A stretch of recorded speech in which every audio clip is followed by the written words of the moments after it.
Jom kita tengok. Ya, Barin. Ketua kita. Apa perasaan anda? Perasaan alhamdulillah. Syukur kepada Allah SWT. Kita dapat sama-sama buat dengan suasana muhibah, suasana penuh kasih sayang. Buruh Senda alhamdulillah sama-sama dengan kita semualah. Sahabat-sahabat kan yang akan berangkat ke Mesir. Semua insya-Allah. Okey, insya-Allah. Okey. Mari kita tengok parti barbecue.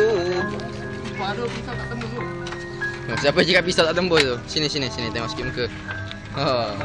Oh, muka dia sial. Ni kenapa ni? Ini kenapa? Dek, kenapa? Tak sabar nak makan? Saya Anon. Saya pun mini. Okey, cepat. Ni hantu apa ni? Hantu sampah ke? Jangan. Ya. Bagi sedikit komentar. Apa perasaan cik? Cepat. Saya rasa malam ni bukan malam yang amat gembira. Okey. Itu je. Okey, terima kasih. Okey, cepat. Sedikit komentar. Tentang apa tu? Tentang parti malam ni. Muka ni sangat ada tepi. Saya rasa parti malam ni akan menarik. Mak ni muka ni. Ini muka macam muka syaitan. Memang betul. Betul. Terus sikit muka syaitan. Yeah. Okey, syaitan. Saya harap malam ni parti kita akan seronok Ni syaitan lagi besar kau tahu.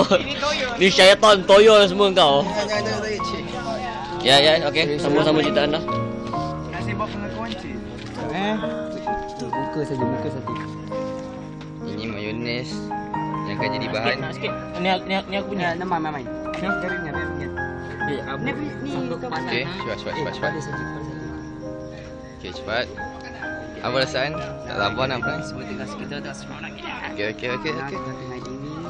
Mesin pun seronok juga. Macam mana makanan hari ni? Seronok? Fadil? Macam mana? Seronok hari ni? Ya, seronok. Seronok ah. Makan ramai Ifan, seronok. Mana lilin?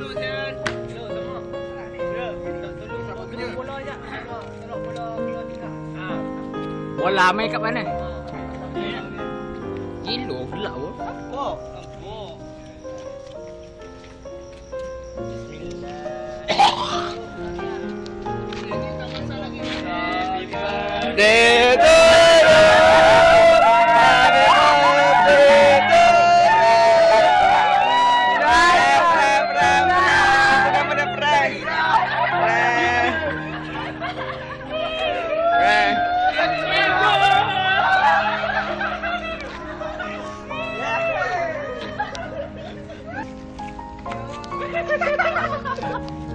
Main bola terus.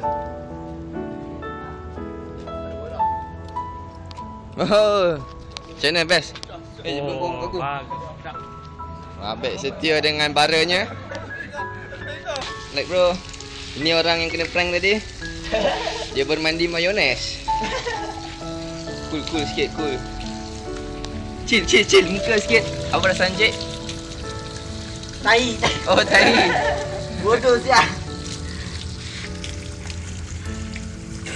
Siapa yang masuk lemah Jom dalam. Mandi sebadan. Banyak sial tu. Oh, mayones yang tadi tu. Mayones. Mayones tadi tu. Yang kau makan tu. Tak. Ya, apa perasaan cik? Seronok? Seronok. Terbaik besi boy. Ya, terbaik. Kau pandai. Gila ambil air. Tapi kan mastermind ya? Now that's me and you, and we are not alone. You